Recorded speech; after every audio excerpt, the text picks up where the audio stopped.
नमस्कार, आप देख रहे हैं न्यूज़ 18 का डिजिटल प्लेटफॉर्म और मैं हूं आपके साथ श्रुति श्रीवास्तव। 122 साल के बाद ऐसा संयोग बन रहा है चंद्र ग्रहण का, और जिसका सूतक काल 9 घंटे पहले ही लग गया है। आज यानी कि 7 सितंबर को 12:57 पर आप सभी को अब तक पता चल गया होगा कि चंद्र ग्रहण के दरमियान क्या करना चाहिए और क्या नहीं करना चाहिए। लेकिन आपको क्या पता है कि चंद्र ग्रहण के दरमियान अगर आपने ये काम कर लिया तो को पूरा का पूरा परिवार आपका संकट में आ सकता है और आप खुद भी संकट में घिर सकते हैं। तो विशेष बातें मैं आपको बताने जा रही हूँ कि आपको क्या नहीं करना चाहिए और क्या करना चाहिए। दरअसल चंद्र ग्रहण के दौरान कोई भी शारीरिक संबंध आपको नहीं बनाना चाहिए, अशुभ माना जाता है, क्योंकि इस समय पूरे वातावरण में, पूरे वायुमंडल में, पूरे ब्रह्मांड में नकारात्मक एनर्जी बहुत ज़्यादा एक्टिव होती है। इसीलिए शारीरिक संबंध बनाने अशुभ माना जाता है। खासकर नवविवाहित जोड़ों के लिए यह विशेष ध्यान देने वाली बात है। इसलिए इस काम से आपको ज़रूर बचना चाहिए। चंद्र ग्रहण के समय वातावरण में नकारात्मक ऊर्जा का प्रभाव बढ़ जाता है, इसलिए ऐसे कार्य से आपको बचना चाहिए जिससे नकारात्मकता बढ़े। कैंची, सुई, चाकू जैसी नुकीली वस्तुओं का उपयोग करने या उन्हें पास रखने से भी बचना चाहिए। खासकर गर्भवती महिलाओं को इसका विशेष ध्यान देना चाहिए। ग्रहण काल में देवी देवताओं की मूर्तियों या मंदिर को नहीं छूना चाहिए। ये भी आप ध्यान दीजिए कि मूर्तियों को या मंदिरों पर आप लाल या पीला कपड़े से उन सारी मूर्तियों को ढक दें, क्योंकि उनका स्पर्श नहीं करना चाहिए।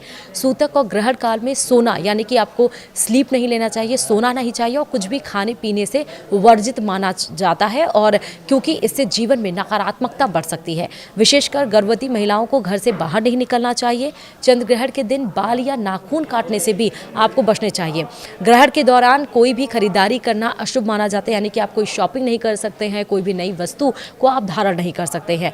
जैसा मैंने आपको बताया कि नुकीली चीज़ें जैसे कि कैंची हुई, चाकू हुई, सुई हुई, या और भी कोई चीज़ें जो नुकीली हों, किसी भी धारदार चीज़ों से आपको इस्तेमाल नहीं करना होता है और ना ही इनको छूना होता है। ये भी ध्यान रखिए। सूतक लगने के बाद घर से बाहर भी नहीं निकलना, क्योंकि सूतक 12:57 पर लग चुका है।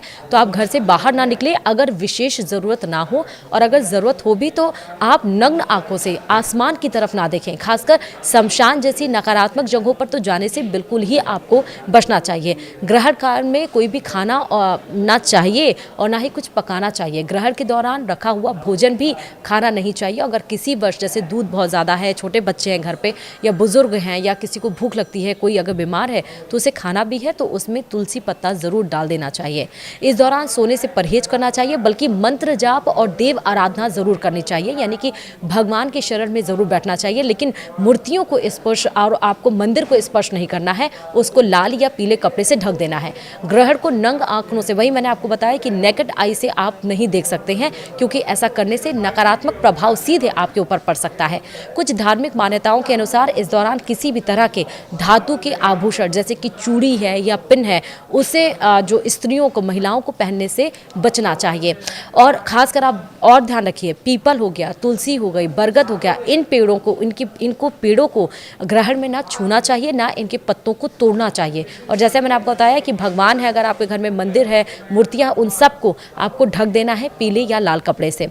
क्या करना चाहिए, अभी तक तो ये था, क्या नहीं करना चाहिए, तो आपको करना क्या चाहिए। देखिए, भगवान का स्मरण आपको करना चाहिए, जाप करना चाहिए। चंद्र ग्रहण के दौरान भगवान का स्मरण आपको बहुत ज़्यादा पावर देता है, आपको उन नकारात्मक एनर्जियों से दूर रखता है, और मंत्रों के जाप से आप मेडिटेट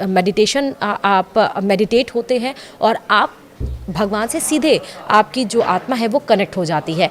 नकारात्मकता से आपको बचना चाहिए। ऐसे लोगों से ना मिले, ऐसे लोगों से ना बात करें जो नकारात्मक बात करते हो, जो नकारात्मक जगहों पर जाने से आपको बचना चाहिए।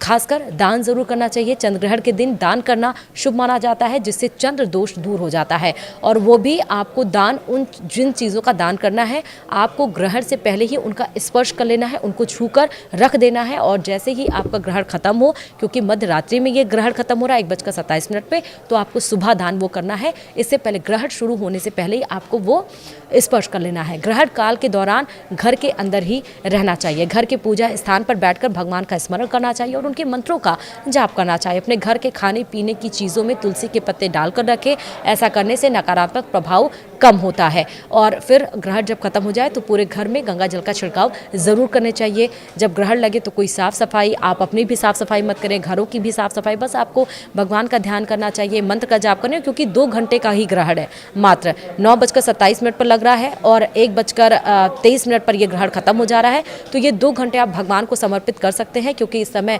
जैसा हमारे हिंदू पौराणिक कथाओं में कि भगवान इस समय संकट में घिरे रहते हैं, तो जब आप संकट में घिरे रहते हैं भगवान आपका साथी बनते हैं, भगवान के शरण में आप जाते हैं। तो भगवान जब संकट में, तो आप उनके भक्त, आप उनके लिए प्रार्थना कर सकते हैं। वीडियो में फिलहाल अभी इतना ही। नमस्कार।